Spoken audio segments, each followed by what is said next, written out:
Gudduraj DJ Gudduraj DJ Gudduraj DJ Gudduraj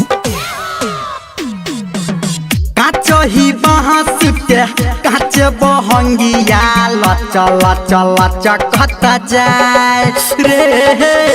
काचही बाँस के काच बहंगिया लच लच लच कहता जाए।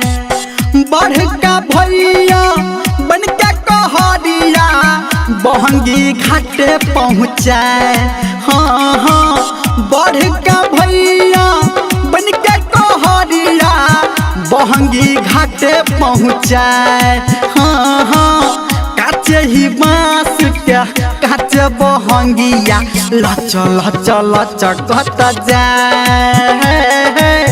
काचे ही बाँस के काचे बहंगिया लच लच लच कहता जाए।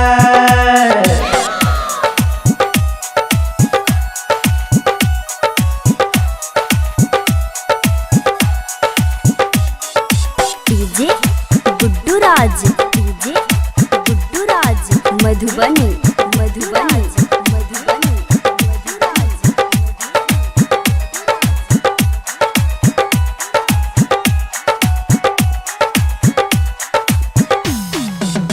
ठेकुआ पूरी काकी छनलक बैठ ओ शादी पे आए। बढ़ का बाबा दूधबा के दल के घाट पहुँचाए। हाँ हाँ ठेकुआ पूरी काकी छनलक बैठ ओ शादी पे आए। बढ़ का दल कई घाट पहुँचाए। हाँ हाँ पहिर पियरिया नहकी बहुरिया संगे चल दहुरा उठाए गे। काचे ही बाँस के काचे बहंगिया लच लच लच कहता जाए।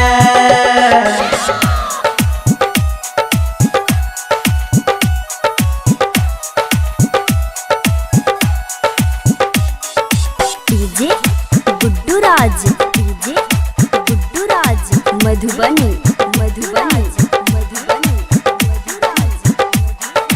अभी आप सुन रहे हैं सावरिया म्यूजिक।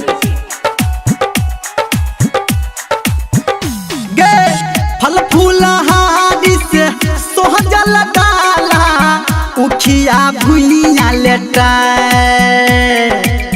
चम चम चम के छोटी माई के घटाबा केला के पत्ता लहराए। हाँ हाँ फल आ फूल से सजल डाला उखिया भुइया लेटाए। हाँ हाँ चम चम चम के छोटी माई के घटाबा केला के पत्ता लहराए। हाँ हाँ लिखा है बउआ गावे धर्मेंद्र सबके दिल से सुनाए गे। काचे ही बाँस के काचे बहंगिया लच लच लच कहता जाए गे। काचे ही बाँस के काचे बहंगिया लच लच लच कहता जाए। बढ़ का भैया बन के कहरिया बहंगी घाट पहुँचाए। हाँ हाँ बढ़ का भैया बन के कहरिया बहंगी घाट पहुँचाए गे।